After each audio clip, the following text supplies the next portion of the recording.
Shalom à tous, on est très content de se retrouver avec Lilmod et le Rav Menachem Ackerman.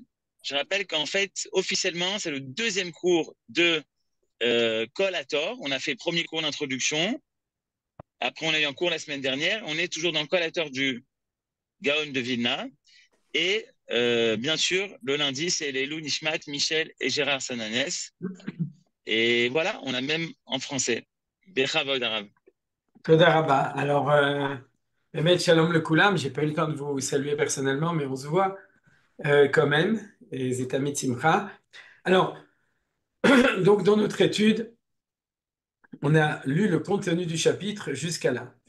C'est-à-dire qu'on a Bémet pas beaucoup avancé, et la méthode d'étude est un tout petit peu spéciale, puisque, pourquoi elle est spéciale? Parce qu'en fait, là, c'est un livre qui est une transcription par écrit d'enseignement du Gaon de Vilna qui était entendu par ses élèves, et celui qui l'a mis par écrit, c'est Rav Hillel de Shklov, donc Rav Hillel Rivlin, comme j'avais dit dans l'introduction.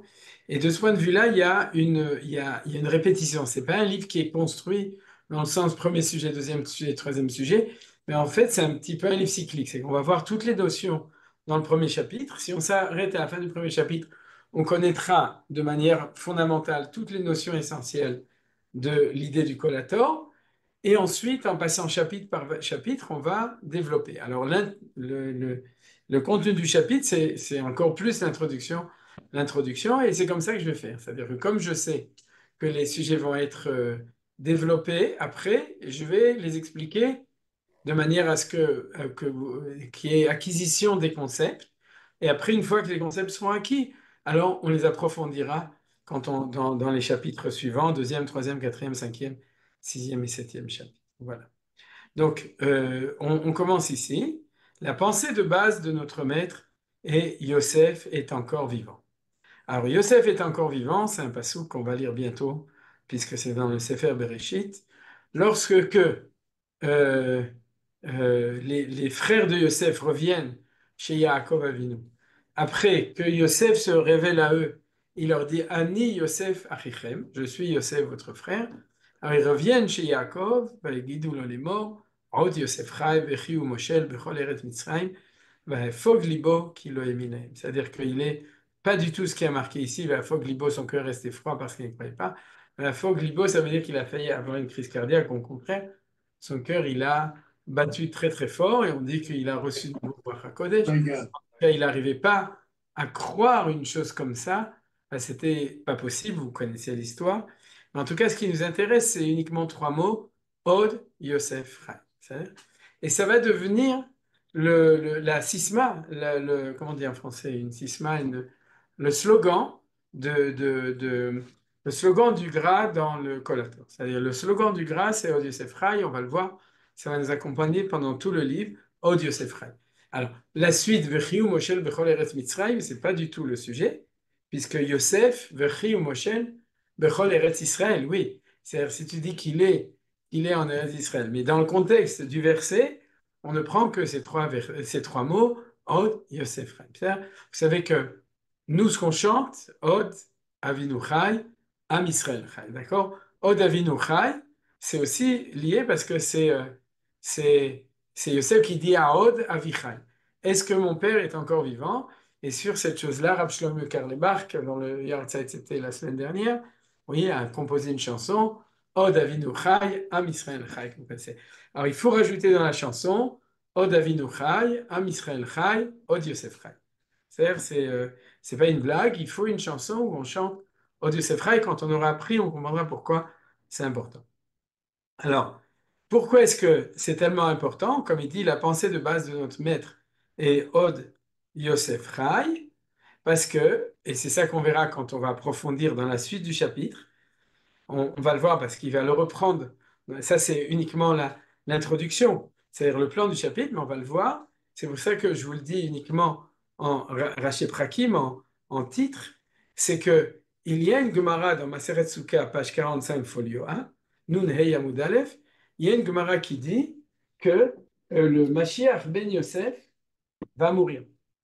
Voilà. C'est ce qui est marqué dans la Gemara, que Atid Mashiach ben Yosef lamut. Alors ça, c'est une bombe.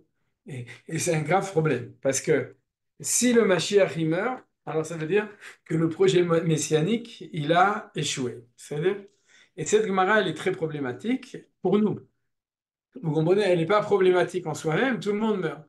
Mais elle est problématique dans le projet messianique. Qu'est-ce que ça veut dire que la Gemara dit que Atid Mashiach ben Yosef Lamot?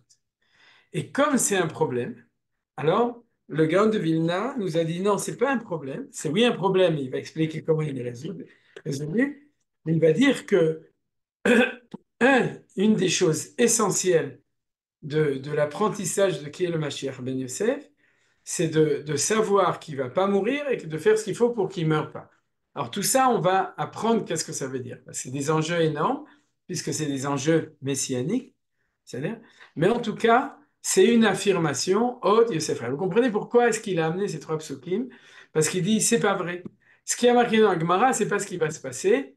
Yosef ne va pas mourir. C'est pas qu'il est encore vivant et qu'il va mourir, c'est qu'il restera toujours vivant. C'est-à-dire, Od Avinu Chai, Od Yosef Chai, Yosef Yichye Leolam. Et il va toujours, c'est-à-dire le projet messianique de Yosef va réussir et le Mashiach ben Yosef va toujours exister. Vous comprenez? Alors, de nouveau, si vous parlez de Mashiach ben Yosef avec des gens qui sont des gens lettrés qui étudient la Gemara, ils vont dire, ah oui, oui, j'ai entendu ça, de temps en temps on me parle de ça, mais de toute façon, le Mashiach ben Yosef, il va mourir. Alors vous lui répondrez non, parce que le Gaon de Vilna a dit qu'il ne va pas mourir. Et la preuve, c'est que c'est marqué dans la Torah Od Yosef Chai. C'est-à-dire, comme il est marqué Od Yosef Chai, c'est qu'en fin de compte, la Torah nous prévient qu'il ne va pas mourir. Voilà. Alors ça, c'est comme c'est le titre, c'est uniquement pour ouvrir un regard sur un problème. C'est-à-dire, vous n'avez jamais entendu une phrase qui disait que David, le Mashiach Ben a dit, David, il va mourir. Parce qu'il n'y a pas de source comme ça ni dans la Torah, ni dans le Nevi'im, ni dans les Ketubim, ni dans Chazal. Il n'y a aucune source qui sous-entend que le Mashiach Ben David pourrait mourir. Sauf, sauf le Rambam, mais il ne dit pas qu'il va mourir. Il dit que il y aura lui et son fils et son petit-fils, c'est-à-dire ce sera une dynastie. Alors de ce point de vue-là, oui, il sous-entend. Mais, euh, mais de manière générale, une fois que le Mashiach arrive, c'est définitif, et Mashiach ben David. Alors par contre, dans le Mashiach ben Yosef, il y a une problématique qui est l'espérance de vie du Mashiach ben Yosef, dans le Mashiach ben Yosef, et c'est pour ça qu'il faut se souvenir que c'est ce que dit le gars de Vina. Oui, est-ce qu'il veut dire quelque chose? Je voulais dire quelque chose.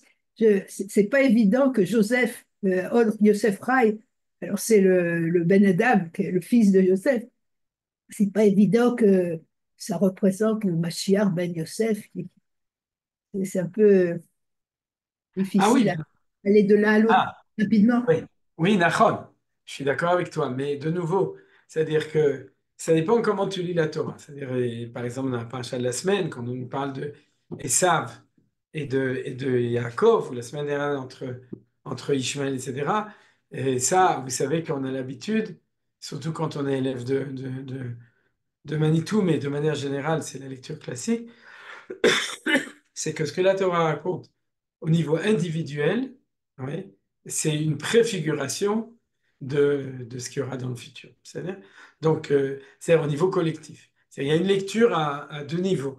Et c'est comme ça que le Gaon de Vilna dit les choses. C'est-à-dire, si la Torah dit Od Yosef Rai, c'est que tu dois le lire au niveau de Yosef, en tant que Yosef réel à l'époque, le fils de Yaakov et le frère de ses frères, mais c'est aussi vrai au niveau du futur. C'est pour ça que ce que tu dis, c'est pas justifié dans la mesure où il y a une lecture tout à fait légitime, et une lecture qui voit dans les patriarches un archétype de l'histoire de manière générale. Je sais, mais faut savoir dans le futur qui c'est Yosef au niveau général, c'est pas forcément le Mashiach Ben Yosef. C'est-à-dire, Ah, voilà, je suis d'accord. c'est ça que je voulais dire. Oui, d'accord. Alors ça, c'est déjà à nouveau le chidouche du Gaon de Vilna. C'est-à-dire, c'est son chidouche. C'est que, et ça, on l'avait vu, on en parlera souvent aussi avec le texte de Rav Kook dans le Misped, dans son Misped de Herzl. On avait parlé, je crois, la semaine dernière. Mais en tout cas, lui aussi va prendre le texte de la Mahloket, de la discussion entre Yosef et ses frères, comme texte de base pour comprendre l'identité messianique de Yosef et l'identité messianique de Yehuda. C'est-à-dire, alors ça, on le verra. on rentrera dedans au fur et à mesure, c'est que justement, on va utiliser ces textes comme textes de Torah fondamentaux qui vont nous permettre de comprendre les identités du Mashiach ben Yosef et du Mashiach ben Yehuda et ensuite Mashiach ben David. C'est-à-dire que il faut le dire précisément, justement, pour préciser après ce que tu as dit, à partir de maintenant, on va voir Yehuda comme le représentant de Mashiach ben Yehuda, et on va voir Yosef comme représentant, je vais dire au niveau de son histoire, de Mashiach ben Yosef. Alors, bien entendu, avec ce que j'ai fait comme remarque immédiate, c'est-à-dire que la royauté de Mashiach, de Yosef, Yosef qui est Melech, puisque quand il fait ses rêves, ses frères lui disent Amalor Timloch Aleinu, vous vous souvenez, on avait vu ça, c'est-à-dire est-ce que tu te prends pour notre roi? Et donc ils ont refusé d'accepter la malchoute de Yosef, mais la malchoute de Yosef a été réussie dans l'histoire de la Bible que en Égypte, c'est-à-dire pas en Israël, alors que Mashiach ben Yosef, il est en Israël. Donc il y a des différences qui sont connues. Il faut voir ces différences, mais on va les dépasser en reconnaissant quand même l'identité de Yosef et de Yehuda comme deux forces de Meshichiout. Et vous vous souvenez qu'il y a un mot qu'il faut rajouter avant le mot Mashiach. Quel mot il faut mettre avant le mot Mashiach? המלך. Hamelech HaMashiach. Il a fait Razak Yosef. C'est-à-dire, c'est un Mashiach, c'est pas un Messie genre un saint, d'accord, ou un faiseur de miracles. Ouais, c'est-à-dire, le Mashiach, c'est un Melech, c'est un Melech HaMashiach. C'est-à-dire que on voit la personnalité de Yosef comme une personnalité de Malchoutit, royale. On voit Yehuda aussi comme personne qui prend des fonctions de leader dans la Torah, de manière évidente, tout le temps. C'est-à-dire, Yehuda ou ses descendants au moment de la sortie d'Égypte. Et à ce moment-là, on reconnaît la force malchoutite et donc la force messianique. Parce que toujours quand tu vas, il faut s'habituer, quand tu dis messianique, tu parles d'une force ou d'une puissance royale. Et quand on dit royal, c'est pas forcément un roi avec une couronne, il faut vous rappeler, c'est celui qui dirige le peuple d'Israël. C'est-à-dire, il n'a pas besoin d'être roi, il peut être aussi président de la République ou Rosh Memchala, ouais, le Premier ministre. Il a la fonction de Mashiach par principe. Ensuite, on va voir comment ça se passe dans la réalité, en tout cas d'après le gars. Ok. Alors, on peut continuer. Ça, c'était le premier point qui était important. C'est le problème de la survie du Mashiach ben Yosef. Et là, avec cette affirmation du Gaon de Vilna, Od Yosef Rai. Je vous signale uniquement, il y a des remarques en dessous. Oui. De toute façon, elles ne sont pas ici, elles sont dans la suite du texte. Mais dans les remarques que vous avez, parce que je vous ai envoyé le texte, c'est-à-dire je vous le renvoie chaque semaine avec les remarques que j'ai rajoutées pour le cours, du premier chapitre en tout cas, c'est pas le premier à le dire. Le plus connu qui a affirmé que Yosef, lo yamut, c'est le Hari Akadosh, c'est-à-dire sur qui a dit qu'il faut prier, Al-Mashiach ben Yosef chez lo yamut, mais il a déjà dit que c'est pas parce que c'est marqué dans la Gemara qu'il meurt qu'il doit mourir. Il peut ne pas mourir, et c'est pour ça, et ça on le verra de manière plus précise, que pour tous les Sfaradim parmi nous qui sont là, lorsque vous commencez la prière dans le Nusach Ashkenaz, Velerushalem Yecha, et dans le Nusach Sfarad Tishkol, c'est-à-dire Tishkol Betor Yerushalayim Yirach, à ce moment-là, il y a marqué dans un bon Sidour, Sfarad, il y a marqué Kan Tzarich Palel al Mashiach ben Yosef, Shelo Yareg el Eder Minus Aracha. C'est ici qu'il faut prier pour le Mashiach ben Yosef pour qu'il ne soit pas tué par Arminus Aracha. Alors, ça, comme je l'ai dit, Léat, on va y arriver. On va apprendre qui c'est Arminus Aracha dans les textes du Gras. On va apprendre de quelle manière Lo Yareg, il ne va pas être tué. Mais déjà dans le Hari, on va à l'encontre de la Gemara. Parce que quand on dit que la Gemara, on croit que le Mashiach ben Yosef il va venir et puis ensuite il va disparaître. Et on expliquera les enjeux de cette question. Alors on continue, à moins que vous ayez une question là-dessus. Et alors que nous nous tenons au seuil du commencement, nous devons étudier attentivement toutes les 156 intentions caractéristiques, appellations contrôlées, qualités du Messie, fils de Yosef, ainsi que les principes du commencement dont il y fait allusion dans les œuvres saintes de notre Maître. Alors, ça veut dire quoi? Ça veut dire que euh, la manière de l'étudier, c'est d'apprendre les intentions, caractéristiques, appellations et qualités du Mashiach ben Yosef, et dit qu'il y en a 56. Pourquoi il y en a 56? Parce que 56, c'est la même gematria que Yosef. Et donc, je ne sais pas pourquoi le Gaon de Vilna a décidé que c'était obligatoire. C'est-à-dire, j'ai pas trouvé de texte où il expliquait pourquoi c'est obligatoire qu'il y ait 156 caractères, si ce n'est la Gematria, mais chez le Gaon de Vilna, rien n'est fortuit. On va le voir souvent. Il va utiliser la Gematria, on va le voir, mais il va pas l'utiliser pour n'importe quoi. Il va utiliser pour asseoir des choses extrêmement fondamentales dans l'identité de Mashiach ben Yosef. Le Gaon de Vilna utilisait. Vous savez que le Gaon de Vilna était un grand mathématicien. Je ne sais pas si vous le savez. Il a écrit des livres de mathématiques. Un d'eux, il s'appelle Aïla Meshulash. Les autres, je ne connais pas leur nom. Mais en tout cas, le Gaon de Vilna qui avait une sagesse universelle, il connaissait toutes les sciences, il connaissait la médecine, il connaissait la musique, c'est-à-dire, il était à son époque un chacham universel, qui connaissait tout ce qu'on pouvait connaître, en tout cas avec les possibilités de connaissance de son époque. Et entre autres, il était Baki Mathematica. Et de ce point de vue-là, il a intégré dans son enseignement, il utilise très souvent la guématrie. Alors on en parlera quand on va arriver. Mais pour l'instant ici, je ne sais pas pourquoi, c'est important que les caractéristiques, qu'il y en ait 156 comme la guématria de Yosef, peut-être qu'en étudiant, on tombera sur quelque chose qui va vous aider, qui va, vous allez le voir et du coup, on pourra répondre à cette question. Pour l'instant, c'est un signe mnémotechnique. Yosef, ça vaut 156, donc il y a 156. Où est-ce qu'ils vont être exprimés? Dans le deuxième chapitre. De nouveau, dans l'Internet, je vous ai envoyé le lien. Vous pouvez, si vous êtes impatient, vous pouvez déjà aller voir. Si vous avez le livre en hébreu, vous pouvez le lire en hébreu. Dans le Collator, c'est les gens qui ont de la culture. Collator, ils sont cultivés. Donc, il ne faut pas trop le lire parce que sinon, vous faites du Collator et à travers. Et donc, si vous vous êtes impatient, mais sinon on va y arriver, le début, la première partie du deuxième chapitre, c'est énumérer l'un après les autres les 156 intentions, caractéristiques, appellations et qualités du Mashiach ben Yosef. Et ça va nous faire une espèce de fresque comme une peinture impressionniste, un point, un point, un point, un point. Et grâce à ça, on va petit à petit acquérir une image beaucoup plus approfondie de l'identité de Mashiach ben Yosef. Voilà. Donc il nous prévient déjà qu'on va apprendre tout ça, ainsi que les principes du commencement dont il fait allusion dans les œuvres de saints. Alors les principes, c'est-à-dire les 156, c'est des petites idées, 156 petites idées, et puis il y a des principes fondamentaux. Vous savez, c'est comme chaque chose.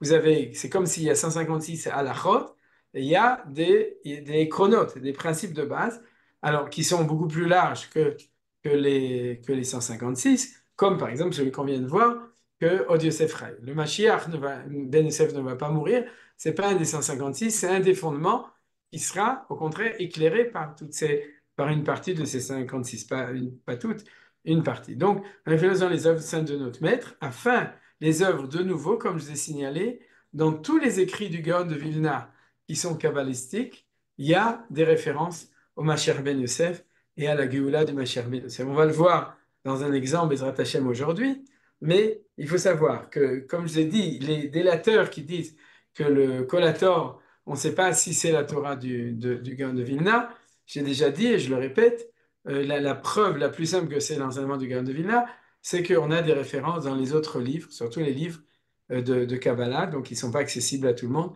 qu'a écrit le Gaon de Vilna.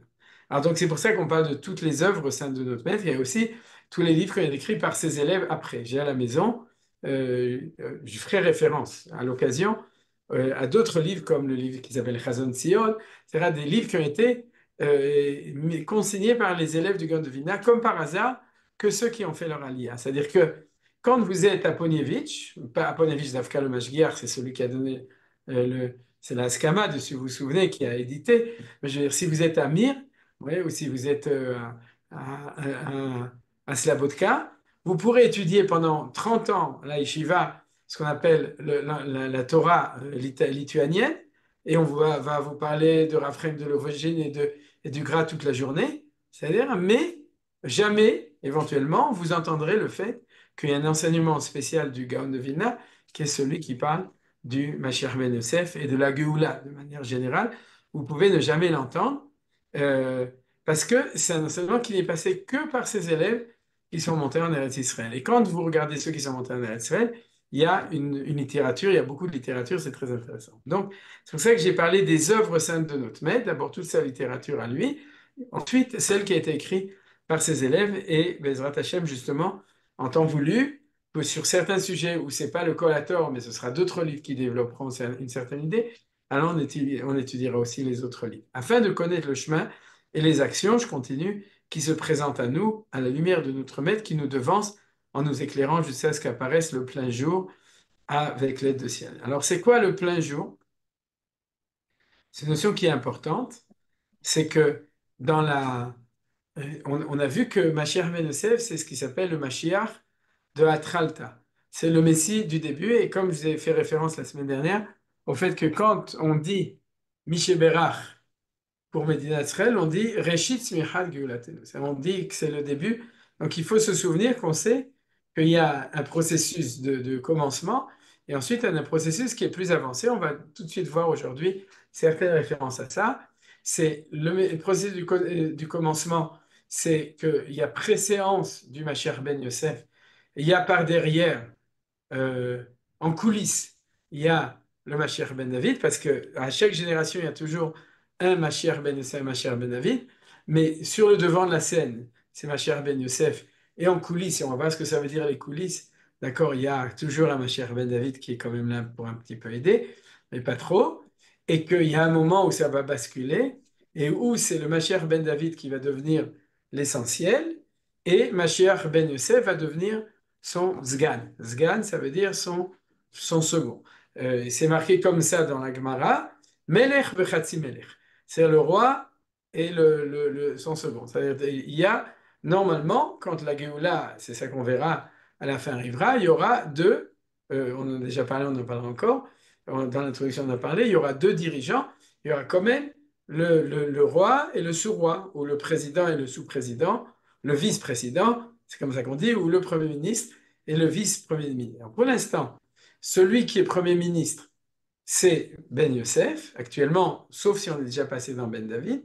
Et quand Ben David arrivera, alors ce sera, Ben Yosef deviendra le vice. C'est-à-dire, et des fois, il tourne par rond, donc il n'y a pas de tournevis.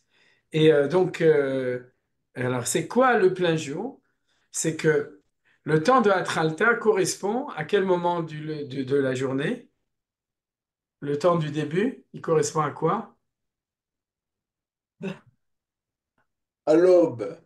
À l'aube. Il a fait Youssef, c'est toi qui as gagné aujourd'hui déjà, tout point. Donc l'aube, d'accord? C'est-à-dire, c'est à l'aube. Écoutez bien, hein, d'accord? C'est l'aube. Alot Hashachar. C'est-à-dire, il y a cette chose-là, et on verra les références d'ailleurs dans les Chachamim, il y a le Gemara dans le Yerushalmi et tout, qui disent que le temps de Yosef, ça s'appelle Alot Hashachar. C'est le temps de l'aube, et le temps de David, où il y a préséance de David, c'est le temps du plein jour, c'est-à-dire Netzachama, quand le soleil va se lever et qu'il fera vraiment jour. Donc, c'est-à-dire, ça, c'est une image qui est importante parce que chaque image nous permet de trouver des références et de comprendre des choses, c'est-à-dire, et, euh, et on comprend très bien. C'est-à-dire, dites-vous par exemple que l'apparition du soleil, ça correspond à une Géoula qui est Glouya, c'est-à-dire où la présence de Dieu est complètement révélée avec des miracles. C'est-à-dire comme le soleil qui apparaît, et que tant qu'on est dans un temps où la Géoula avance, on ne voit pas encore le soleil, alors on est dans le temps où la Géoula, elle est cachée, elle est de manière naturelle, elle est de bas en haut, tout ce qu'on a vu la semaine dernière, et ça, c'est le temps du Mashiach ben Yosef. Voilà. Alors ça, c'était le dernier point qui était important. Et on a terminé donc le contenu du chapitre. Et du coup, on rentre dans le chapitre lui-même. On va voir premier paragraphe, deuxième paragraphe, etc. Donc nous trouvons, maintenant on commence le premier sujet. Le premier sujet, je peux vous dire ce que c'est. C'est en gros, on va avoir plein d'idées, mais c'est pour vanter la grandeur du Gaon de Vilna. C'est-à-dire en tant que ma chère Ben Yosef, c'est ça, c'est le premier sujet numéro un, c'est la grandeur du Gaon de Vilna en tant que ma chère Ben Yosef lui-même. Alors nous trouvons au seuil du début de la rédemption, les Et Azamir Igia Bekolator Nishma Be'artzenu, j'aurais dû le mettre aussi en hébreu, le temps du chant qui est arrivé, la voix de la tourterelle s'entend dans notre pays. Ouais, et ça, il faut fermer la citation. Voilà. Au sixième. Alors ça, au sixième, il faut l'effacer. Voilà. Alors, donc, on se trouve, c'est-à-dire au seuil du début de la rédemption, et qui s'appelle le Et Azamir Giav Kolator Nishma Be'artzenu. D'accord, ça c'est un passouk de Shir HaShirim. Et en français, le temps du chant est arrivé. Le chant, c'est Zamir. Oui. Vekolator Nishma Be'artzenu. Le tor, c'est la tourterelle. C'est bien parce que le mot tourterelle, il vient du mot tord, sans doute. C'est-à-dire qu'originellement, ouais, c'est une petite, un petit tord, c'est un tourterelle. C'est comme ça que sans doute que c'est devenu le français. Donc en français et en hébreu, c'est la même chose, que la tor nishma s'entend dans le pays. Donc ce verset-là est fondamental pour le Gaon de Vilna. Et la preuve, c'est que c'est de ce verset que vient le nom du livre, le Kol Hator. C'est-à-dire, c'est pour ça que je l'ai mis en caractère gras. Le Kol Hator, c'est la référence pour le nom du temps du Mashiach. Il n'a pas appelé ça le livre du Mashiach Ben Yosef, il a appelé ça le livre Kol Hator. Et donc, on va voir que ce verset de Shir HaShirim est fondamental, surtout la deuxième partie, Kol Hator Nishma Be'artzenu. Donc, c'est pas seulement le recoulement d'une tourterelle, c'est-à-dire la voix de la tourterelle, c'est comme ça qu'on peut traduire le livre Kol Hator en français. C'est-à-dire, c'est pas seulement ça, il y a quelque chose de beaucoup plus important. Bien entendu, vous avez remarqué que la fin du pasuk Nishma Be'artzenu.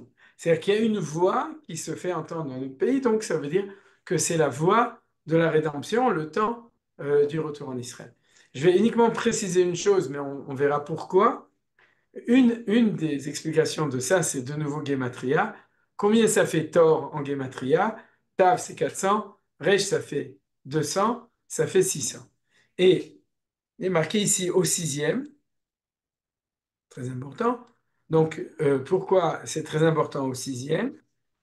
Parce que on parle du sixième millénaire. Le sixième millénaire, c'est 5000. D'accord? Le premier millénaire commence à zéro. Le sixième millénaire commence en l'an 5000. Donc, 5600, c'est une date fatidique de la Géoula.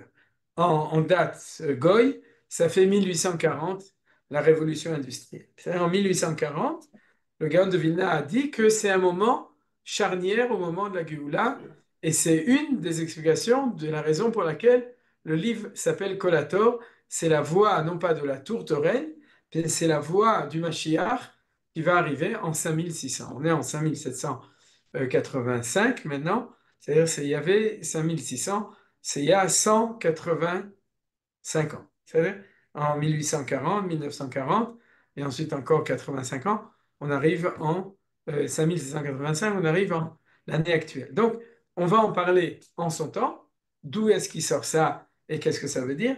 Mais en tout cas, quand ce livre a été écrit, c'était avant, c'était à la fin du XVIIIe siècle, on va voir comment ça marche. C'est-à-dire le Gaon de Vilna a vécu toute sa vie au XVIIIe siècle, 1700 et quelques. Il est né en 1720, il est mort en 1790 et quelques, je me souviens plus, on avait dit au début. C'est-à-dire, mais en tout cas, on est au seuil, on est au début, et c'est au XVIIIe siècle que ça va commencer. Donc, sur ordre et avec la bénédiction de notre maître, le Gaon Rabbi Eliyahu, nous devons étudier, puisque depuis cette époque, on est arrivé au bon moment. Le bon moment, on va voir tout de suite, c'est en 1700 et quelques, c'est-à-dire en 1720, si mes souvenirs sont bons, on va le voir tout à l'heure.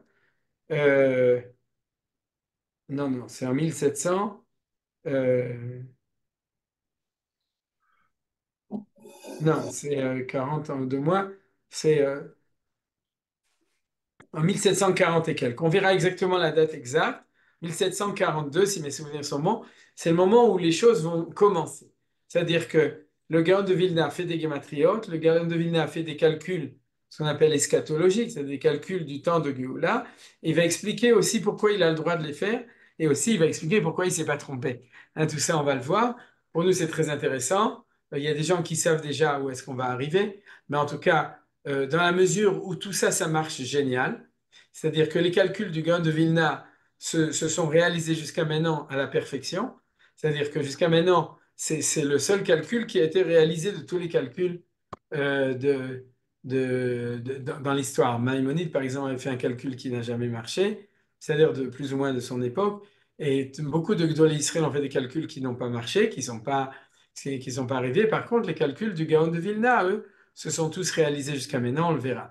Bezrat Hashem. Donc, en tout cas, il a annoncé de son vivant que Inézétril, ça a commencé, c'est-à-dire, donc, il faut commencer. C'est-à-dire, et maintenant, on est tellement avancé qu'il faut continuer, et on va voir tout ça. Alors, sur ordre, avec la bénédiction de nous mettre le Gaon de Vilna, nous allons étudier et comprendre quelle est l'intégralité du cheminement des talons du Messie en hébreu ou en araméen, Ikveta de Meshiach. Ça, on ne dit pas Ikvota Mashiach, mais on utilise l'expression araméenne Ikveta de Meshiach. Pourquoi? Parce que la source, et on l'étudiera Bezrat Hashem aussi, se trouve dans la Mishnah, dans Maseret Sota, et ensuite est repris dans la Gemara, dans Maseret Sanhedrin, dans le Perek Chelek, où on nous parle de ce qui se passe au moment de Ikveta de Meshicha. Ikveta de Meshicha, et comme la Mishnah utilisait une expression araméenne, alors on a continué à garder comme Itaruta de l'Etata, Itaruta de l'Ela. C'est pas grave, si jamais vous n'y arrivez pas, alors vous le faites en hébreu, en français, talon du Messie. C'est-à-dire, Ikveta, c'est le mot Ekev, c'est-à-dire, et Meshicha, c'est Mashiach. Donc c'est pas difficile, en fait, mais vous rajoutez toujours un ta à la fin. C'est-à-dire, au lieu de dire Ekev, vous dites Ekveta, et Meshiach, Meshicha, et puis comme ça, tout s'arrange. Donc, quelle est l'intégrité cheminement des talons du Messie et les actions que nous devons entreprendre en fonction de l'objectif et d'enseignement de notre maître le Gaon, qui a le mérite d'être la lumière du Mashiach. Voilà. Donc, ici, on voit, ils nous disent que c'était lui la lumière du Mashiach Ben Yosef. Alors, ça veut dire quoi la lumière? Ça veut dire que dans l'identité du Mashiach Ben Yosef, il va y avoir le Melech HaMashiach en tant que personnalité politique, et puis, d'après le Gaon de Vilna, il va y avoir aussi une personnalité spirituelle qui est la personnalité spirituelle qui inspire et qui est aussi de la Neshama du Mashiach Ben Yosef. C'est-à-dire, après, on va voir, et je me souviens plus si on en a parlé la semaine dernière, il me semble que dans les questions on en a parlé, on va voir que tout le monde est ou Yosef ou Yehuda. C'est-à-dire, on est tous, quand on est juif, on est tous d'un côté ou de l'autre. C'est-à-dire, ça fait partie des qualités de personnalité, on l'a vu en fait la semaine dernière. Donc, il n'y a pas que un. Il y en a un qui va être celui qui va diriger, c'est le Melech HaMashiach. Il y en a un qui va être celui qui va diriger spirituellement. Mais il n'y a pas que ça, sinon, comme je vous ai dit, c'est pas juif. Mais le Gaon de Vilna n'a pas prétendu être celui qui régnerait en tant que roi, politique. Il a prétendu, mais il n'a pas réussi. C'est plus exact. Il a essayé 2 fois, il n'a pas réussi. Il a essayé 2 fois de monter en Israël pour être celui qui est l'instigateur, donc peut-être qu'il prétendait. Mais en tout cas, il a, d'après ses élèves, prétendu être le Mashiach Ben Yosef, envoyé du ciel pour faire démarrer les choses au niveau idéologique. On peut dire, il ne faut pas dire spirituel, il faut dire au niveau idéologique. C'est ça ce qu'on appelle être la lumière du Mashiach Ben Yosef, Neora de Mashiach Ben Yosef. Dans le texte en hébreu, on a ramené Neora. Neora, c'est la lumière. Alors, ça, c'est comme je vous ai dit, c'est que le livre nous dit qu'à son époque, c'était lui, le Mashiach. Il s'est déclaré lui-même Mashiach Ben Yosef. Alors, comme il ne doit pas mourir, lui, il est mort, le Gaon de Vilna, mais c'est pas grave parce qu'à chaque génération, il y en a un. Et donc, il y en aura toujours un, et il y en a eu après. Et donc, la question subsidiaire, ça veut dire quoi? Les talons du Messie. C'est-à-dire, ouais, c'est-à-dire, pourquoi est-ce que chaque fois qu'on parle du Mashiach ben Yosef, on parle des talons? Alors tout d'abord, je précise une chose très importante pour désamorcer l'enseignement Haredi. C'est-à-dire l'enseignement classique, on pourrait dire que vous entendrez partout. Chez les Haredim, quand on parle de Ikveta de Meshicha, on parle de la période qui précède la période messianique. Et on voit que des catastrophes. C'est-à-dire, quand on dit Ikveta de Meshicha, pour un juif classique, on pourrait dire d'études, te dire Ikvota de Meshicha, c'est la période des désastres qui vont précéder la période messianique. Et donc, du coup, même s'ils sont d'accord sur l'expression, ils vont pas voir de Mashiach ben Yosef, ils vont voir des catastrophes tout le temps. Et souvent, vous l'entendrez, même maintenant avec la guerre, etc., des rabbinim qui vont se lever, qui vont dire oui, on est Ikveta de Meshicha. La preuve, c'est que c'est une catastrophe, qu'il y a tout ce qui arrive qui est catastrophique. Donc, c'est une vision qui est complètement à l'encontre de notre vision à nous. Il faut se libérer de ça, il faut la désamorcer. Quand nous, on parle de Ikveta de Meshicha, on parle du temps de Mashiach ben Yosef. Alors, s'il y a des choses plus difficiles qui se passent à ce moment-là, on l'a vu déjà la semaine dernière. Comme il vient avec Midat Hadin et qui vient de manière naturelle, de manière naturelle, dans une guerre naturelle, il y a des morts, il y a des blessés, il peut y avoir aussi des prisonniers, c'est des choses qui arrivent normalement. Et puis dans une vie naturelle, il y a des difficultés. Quand on fait son alia, tout n'est pas pavé d'un tapis rouge, parce que les choses, elles se font dans la difficulté de tout ce qui se fait naturellement. Et plus on commence à zéro naturellement, plus il faut assécher les marais et défricher et ensuite euh, arroser le désert et tout. C'est-à-dire que tout se fera de cette manière, et ça on va le voir, on va apprendre que ça fait partie de l'ordre. Mais justement, ça ne fait pas partie de la fin de la galoute, ça fait partie du début de la galoute. Vous comprenez combien c'est tellement important. Je vous rappelle le mot extraordinaire que j'ai souvent cité de Rav Tzouda à un élève, un Merkaz Arabe qui est venu chez lui, un élève américain qui lui a dit, je vais m'installer, je retourne chez mes parents à New York. Euh, et le Rav Tzouda qui lui dit, mais tu peux pas faire ça. Il dit, mais pourquoi? Parce que la vie d'un juif en dehors d'Israël, c'est très difficile. À l'époque, c'était pas tellement, c'est pas comme aujourd'hui, mais c'était pas si difficile que ça. Il dit, et l'élève qui lui répond, oui, c'est vrai que c'est difficile à New York, mais c'est aussi difficile en Israël. Et il lui répond, oui, là-bas, c'est les douleurs de l'agonie. Et ici, ouais, il sourit que c'est ça, c'est les souffrances de l'agonie. Et ici, c'est les douleurs de l'accouchement. Voilà, vous vous souvenez de cette phrase extraordinaire de Rav Yehuda, d'accord? C'est ça la différence entre les deux. Et ben, c'est exactement ce dont on parle. Il y a des gens pour qui, quand on parle des talons du Messie, c'est pas les talons, c'est la tannée. C'est-à-dire, c'est que tu es à la fin de la galoute, on est en train de souffrir, ils vont te dire, la Shoah, n'importe quoi. C'est-à-dire, et pour nous, pour notre enseignement à nous, pour les termes sont précis. Les talons du Messie, ça veut dire le début de la Géoula. C'est-à-dire, même si c'est difficile, c'est les douleurs, les difficultés de l'accouchement. C'est-à-dire, même quand il y a des difficultés. Mais de dire talon, ça ne veut pas dire difficulté. Absolument pas. C'est pas non plus. Parce que c'est vrai que dans la Mishnah de Sota, il est marqué Bekvita de Meshicha, elle fait une liste de choses difficiles. C'est-à-dire, donc les gens, ils associent l'idée du talon comme si on recevait le talon, quelqu'un il te donnait un coup avec son talon. On croit que c'est ça, t'es talonné, tu donnes un coup à ton animal, c'est ça les talons. Mais c'est absolument pas, il n'y a aucune source qui identifie la notion de talon avec la notion de coût, de difficulté, du tout. Et comme je vous ai dit, le Mashiach Ben Yosef a ses difficultés, mais ce n'est pas le talon, le mot ikveta, qui fait allusion à ça. Alors, maintenant qu'on sait que le mot talon, ouais, ça veut dire quelque chose qui est lié avec les temps messianiques du Mashiach de Atralta et qu'avec le Mashiach Ben Yosef. Le Mashiach Ben David, il n'y a plus de talon. C'est-à-dire, en principe, bien qu'il faut vérifier, mais d'après ce que j'ai vu, c'est spécifique au Mashiach Ben Yosef, la notion de talon. Alors, ça veut dire quoi? Alors, il y a trois explications fondamentales, pour autant que je me souviens. Une est dans la Parashat Shavua, et deux ne sont pas dans la paracha. On va commencer par ceux qui ne sont pas dans la paracha de Shavua. Le premier, c'est l'explication la plus simple, c'est que c'est ce qu'on appelait avec Kissinger la politique des petits pas. Je ne sais pas si vous vous souvenez de ça. Vous avez entendu cette expression, la politique des petits pas. D'accord. Alors, c'est exactement ça. C'est-à-dire, si on devait traduire talon, d'après le Gaon de Vilna, c'est la politique des petits pas. C'est ce que la Gemara dit, que Kach Geulatam chez l'Israël, Kima'a, Kima'a.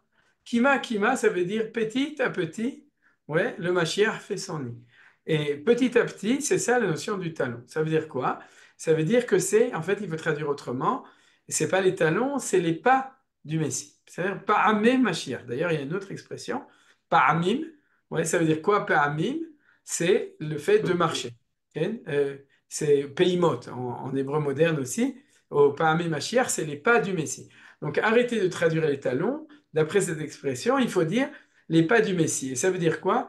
C'est que la Géoula, il ne faut pas que tu veuilles trop accélérer, parce que ça ne va pas marcher, parce qu'il n'y a rien à faire. La Géoula, au début, elle avance pas à pas. C'est-à-dire, il faut avoir la patience, ouais, de savoir que ça avance petit à petit et qu'on ne peut pas sauter les étapes. Les étapes.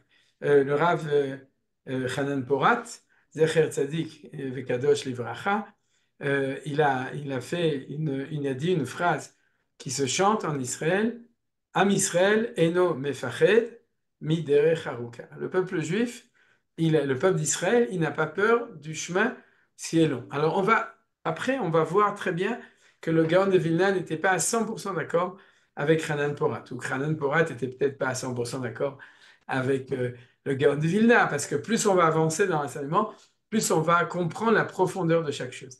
Mais pour l'instant, on n'y est pas. Pour l'instant, il faut se souvenir que notre premier enseignement important, c'est que si ça vient au début, quand ça vient avec le Mashiach ben Yosef, alors ça vient les hâtes, ça vient doucement et on ne peut pas sauter les étapes, il ne faut pas se désespérer. Si ça avance pas aussi vite qu'on voudrait, il faut tout simplement rajouter des étapes.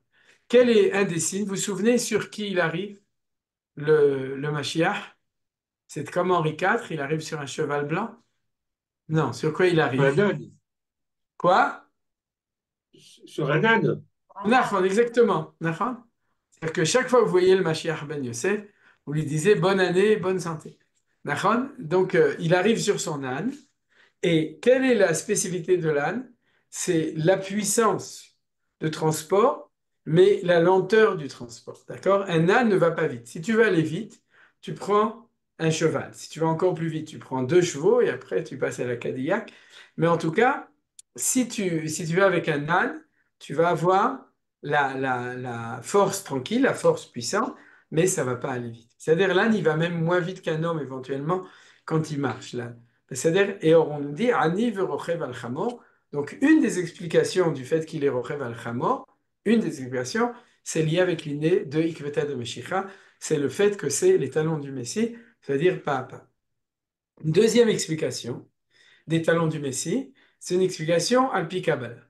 L'explication Alpi Kabbalah qui est très très belle, mais qui est basée sur l'enseignement du Hari, c'est que l'humanité entière ou le peuple juif ou l'histoire entière de 6000 ans, elle ressemble à Adam Gadol, elle ressemble au tikkun d'une personne.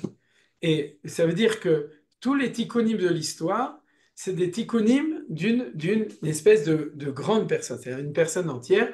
Là, vous savez que l'homme s'appelle Olam Katan et, et, et, euh, et le monde s'appelle Adam Gadol. Alors, que ce soit dans le temps, dans l'espace, dans l'histoire, il y a Adam Gadol, c'est-à-dire que tout ressemble à une forme humaine.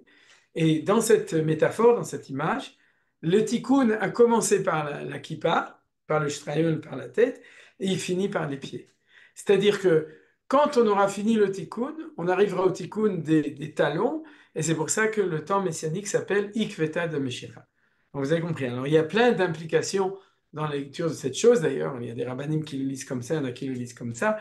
Il y en a qui disent que justement, il y a des difficultés spécifiques, parce que quand tu vas pieds nus, alors les talons, ils sont dans la boue, c'est-à-dire, donc ils se salissent, et que c'est pour ça que les Kveda de Meshicha, c'est un temps de Géoula où il y a de la boue. C'est pour ça qu'on dit que c'est une histoire à se tenir debout sur les talons. C'est-à-dire, c'est une histoire debout. Et donc, mais en tout cas, à part ça, c'est la notion de Ikveta, ça veut dire qu'on est arrivé à la fin du Tikkun, et comme il faut être kabbaliste pour savoir que le Tikkun finit par les pieds, ne commence pas des pieds à la tête, mais de la tête aux pieds, alors c'est pour ça que ça s'appelle Ikveta de Meshicha. C'est-à-dire, quand tu arrives au Tikkun des Akevot, à ce moment-là, tu sais que tu es dans le temps du tu as fini le Tikkun, donc tu es dans le temps du début de la Géoula. Ça, c'est la deuxième explication. Le Gaon de Vilna, il n'en parle pas tellement. Il parle surtout de la première explication de Kima Akima. Et la troisième explication, elle est dans Parashat Hashavua. Qu'est-ce qui est marqué? Pourquoi est-ce que Yaakov s'appelle Yaakov? Parce que Yado, Le talon de son frère. voilà, exactement. Parce il talonne son frère, d'accord? Yado ochezet ba'akev esav. Il tient le talon, et qu'est-ce que nous dit Rashi? La metra, shenze maspik ligmor et malchuto, hacheze matril et malchuto. Pour t'enseigner qu'il y a juxtaposition de deux empires, l'empire de Édom et l'empire d'Israël, c'est-à-dire ou la royauté d'Israël. C'est-à-dire que j'avais déjà expliqué, il y a un principe qui va à l'encontre de ça qui dit En malchut ogad bechaverta afilu kim lo anima. C'est-à-dire que normalement, dans un système habituel, on pourrait dire dynastique, de manigout, c'est-à-dire l'un ne commence pas tant que l'autre n'est pas fini. C'est-à-dire il faut attendre que la malchut de Shaul termine pour que commence la malchut de David, il faut, etc., etc. C'est-à-dire que il y a, il y a une, c'est-à-dire il n'y a pas de juxtaposition de deux. Et c'est pour ça que la Torah nous donne ce chidouche, c'est que le seul moment en principe où il va y avoir une juxtaposition historique, c'est actuellement quand vous avez Bibi en même temps que Trump. C'est-à-dire que vous avez encore la grandeur de l'Occident et vous avez déjà la montée de Israël. Et donc l'Occident est en déclin, mais elle est encore grande alors qu'Israël existe déjà. C'est-à-dire ça, c'est une question historique énorme auquel on est confronté actuellement. Est-ce que parce que l'Occident, ou la dernière malchoute, celle de Esav, est encore forte, ça veut dire que notre temps n'a pas commencé? Non, non, puisque c'est ce qu'on dit dans la paracha. Donc, le fait qu'Israël s'appelle Yaakov, c'est, comme je disais à propos de la remarque de Nili au début du cours, il faut savoir qu'on s'appelle Yaakov pour signaler qu'à la fin des temps, la malchoute d'Israël commencera sans attendre que la malchoute de Édom se soit cassée la figure. Vous vous rencontrez, vous vous rendez compte que ça fait 4000 ans qu'on est en train de dire une seule chose, oui, Yaakov, c'est comme ça. Et pourquoi il y a un Yud au début de Yaakov? Pour qu'on sache que c'est la Hatid. C'est comme Yitzhak. Ira bien qui ira le dernier, Yitzhak. Nachon, Azimale, Sechok, Pinu, Shanerina, et c'est la même chose. Il n'y a pas marqué, on aurait pu appeler Yaakov Ekev, ouais, ou Akiva, Rabbi Akiva. Ça aurait été bien d'appeler Yaakov Rabbi Akiva, nachon? Mais, ou Yaakov Acharan. Non, on l'a appelé Yaakov, ouais, c'est Akadosh Baruch Hu. D'ailleurs, vous regardez dans Rashi qui dit que Alken, Ken Vaikra Shmo Yaakov, Rashi dit, c'est pas son père qui l'appelait comme ça, c'est Akadosh Baruch Hu. Donc, si c'est Hachem qui le dit, c'est qu'il y a un enseignement énorme, c'est qu'il y a, viendra le temps Be'atid, avec le Yud, qui est le Yud Atidi, où le passage entre le dernier empire, le quatrième, qui est celui de Esav et de Édom, et le passage à Malchut Israël, il se fera par juxtaposition des deux. Vous vous rendez compte? L'enseignement énorme qu'on a. Donc, c'est pour ça que ça s'appelle Ikveta de Meshira, pour qu'on n'oublie pas ça. Ça, c'est le troisième enseignement. N'oubliez pas que vous avez le droit d'identifier l'État d'Israël avec le début de la Géoula, même si à Rome, il y a encore un pape, et à New York, il y a encore quelqu'un qui dirige le monde du côté de Essa. C'est-à-dire, c'est pas grave, ça prouve rien par rapport à nous, parce que sinon, on ne s'appellerait pas Yaakov. Voilà. Donc ça, c'est les trois enseignements essentiels qui vous montrent que le premier que j'ai dit qui était faux est faux. C'est-à-dire, il n'y a aucun rapport avec la fin de l'exil, il y a un rapport avec le début. La preuve, Yaakov, c'est que, comme dit Rashi, on commence parce qu'on tient le talon des sables. Sauf la Sheila est de savoir, est-ce que c'est le talon des sables? Est-ce que c'est le talon du Adam Gadol, qui veut dire la fin de la galou, non, la fin du tikkun, ou bien est-ce que c'est le talon qui signifie le fait que l'avancement, il se fait petit à petit? Donc tout ça, c'était un enseignement important, et on va voir, on va, Bezrat Hashem, terminer le premier. Donc, pour lire donc, et les actions que nous devons entreprendre en fonction de l'objectif et des enseignements à la lumière du fils de Yosef, du Mashiach ben Yosef, pour rassembler les exilés et dévoiler les allusions à la Torah qui concernent les étapes de la venue du Messie. C'est-à-dire qu'il faut savoir que dans la Géoula, il y a toujours des stades, et de nouveau, c'est ça la notion du Ekev, c'est les stades en fait, il faut appeler ça des stades, d'accord? Il y en a qui sont des stades actifs et des stades spirituels. Alors, au niveau actif, le plus important, c'est Kibbutz Galuyot. C'est-à-dire tous les gens qui disent ah, on n'est pas en temps messianique parce qu'on n'a pas vu le Messie. Alors, on le dit oui, mais les 7 millions de juifs qu'il y a en Israël, tu les as vus? Oui. Alors donc, c'est Mashiach ben Yosef. Ça, le Gaon de Vilna va tout le temps revenir que le point essentiel qu'il voulait faire et qu'il a suscité en envoyant ses élèves en Eretz Israël, c'est commencer à s'occuper de Kibbutz Galuyot et ensuite de dévoiler les allusions de la Torah qui concernent les étapes de la venue du Messie. C'est ça qui était pour lui essentiel pour empêcher que ceux qui s'occupent de rassembler les exilés, l'agence juive ou l'État d'Israël, ne le lient pas avec le côté spirituel du lien avec ce qui est marqué dans la Torah. Donc il fallait absolument révéler les secrets à partir du moment où le temps est arrivé pour qu'il n'y ait pas de déconnexion entre le processus, pour qu'on comprenne le lien entre les deux. Parce que sinon, alors, on invente un sionisme laïque. Et c'est pas, c'est l'onachon, c'est une erreur. Et c'est dû au fait qu'on n'a pas assez révélé les secrets qui montraient que le processus sioniste est un processus messianique qu'il est marqué dans la Torah. Donc ça, c'est le deuxième, dévoiler les allusions de la Torah. Voilà, c'est les deux choses essentielles. C'est pour cela que Dieu a fait descendre le garde du ciel, selon le sod, le petit sera un millier, etc. Alors, on est obligé de s'arrêter parce qu'il est... Non, vous savez quoi, on va faire encore une ligne, parce que peut-être que comme ça on aura fini, et on le reprendra peut-être. Alors, c'est pour ça que Dieu a fait descendre le garde du ciel, vous comprenez très bien. C'est comme Moshe Rabbeinu, etc. C'est tellement compliqué de faire démarrer la machine, tellement compliqué au niveau matériel, vous savez, d'accord? C'est-à-dire c'était impensable. Il n'y avait pas de juifs en Israël en 1720, en 1780 et en 1820, etc. Il n'y avait pas de juifs, il n'y avait pas d'économie, il y avait des goïms qui étaient là. Il y avait une difficulté énorme d'arriver en Israël à cette époque. Donc, comment est-ce que tu fais démarrer un truc comme ça? Aujourd'hui, ouais, on sait, mais on sait que les Bilouim, c'est la même chose. La première Aliyah, c'était une dizaine de personnes, une vingtaine de personnes. C'est-à-dire, les Talmidei Hagra, c'était 17 personnes. Mais le Gaon de Vilna disait, c'est comme ça qu'on fait démarrer. C'est pas 17 personnes, c'est la manivelle qui va faire démarrer le moteur. Si tu sais qu'il y a un moteur et que c'est comme ça que tu fais tourner le moteur qui s'est encrassé et puis en plus qui est refroidi et tout. Donc tout ça, c'était ça qu'il disait. Alors donc, c'est pour ça que d'après cet enseignement, Hachem, il a envoyé le Gaon de Vilna parce qu'à chaque génération, il faut envoyer quelqu'un qui est capable de le faire. Et donc c'est ça qu'il a fait. Selon le sol, le secret, le petit sera un millier, qui est un verset dans Yeshayahu. Akaton yelele vatser le goyatsu mani Hashem beita achishena.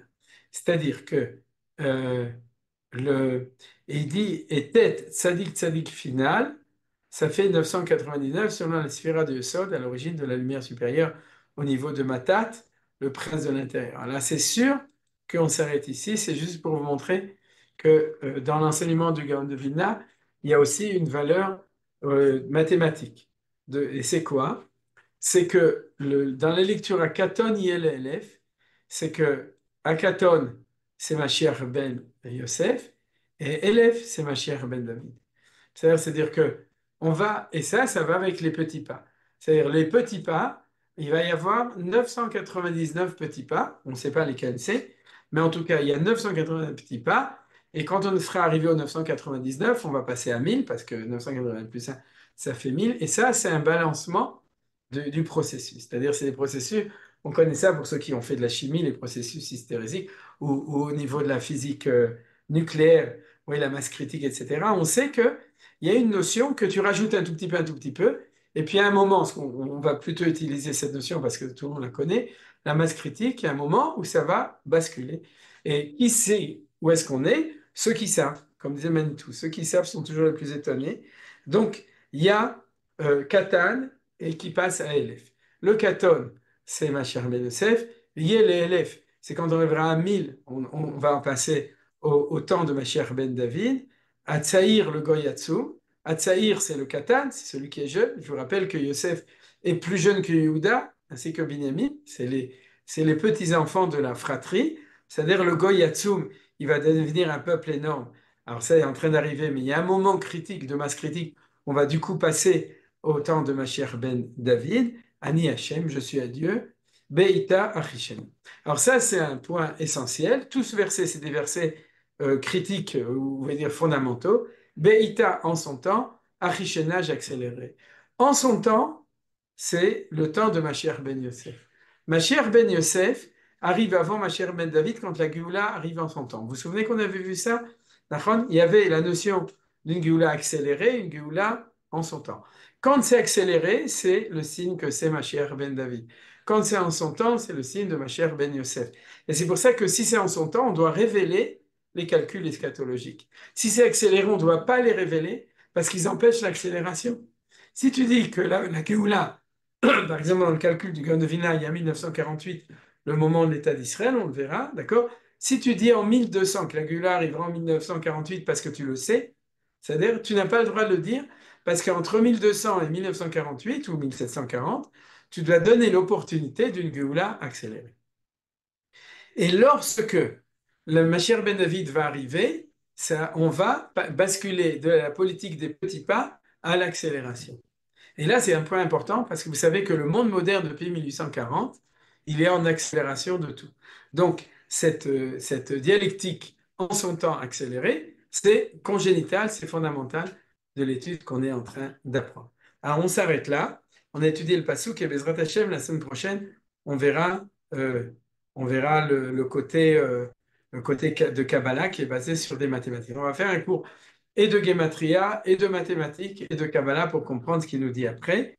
Ça devient intéressant pour ceux qui aiment ça, ça fait peur à ceux qui n'aiment pas ça, mais c'est Nora Nechmat, parce qu'on voit que tout va ensemble, vous comprenez? C'est la science, la science mathématique des choses, la Kabbalah et la réalité, le pshat des psukim. Parce que vous avez vu que du coup, avec ces termes, on voit que les psukim, ils se tiennent et ils parlent de choses fondamentales. Quand on parle de processus, d'accélération de processus, de lenteur du processus, de ces deux choses, c'est des choses qu'on voit aujourd'hui et qui sont fondamentaux. Ok, mais ça dire.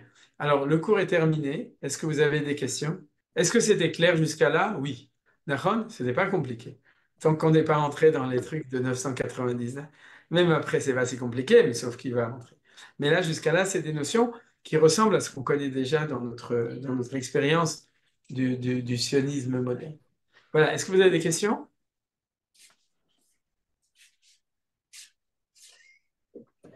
Attends, il faut que je pète. Ouais, allez-y. Qu'est-ce qui a parlé?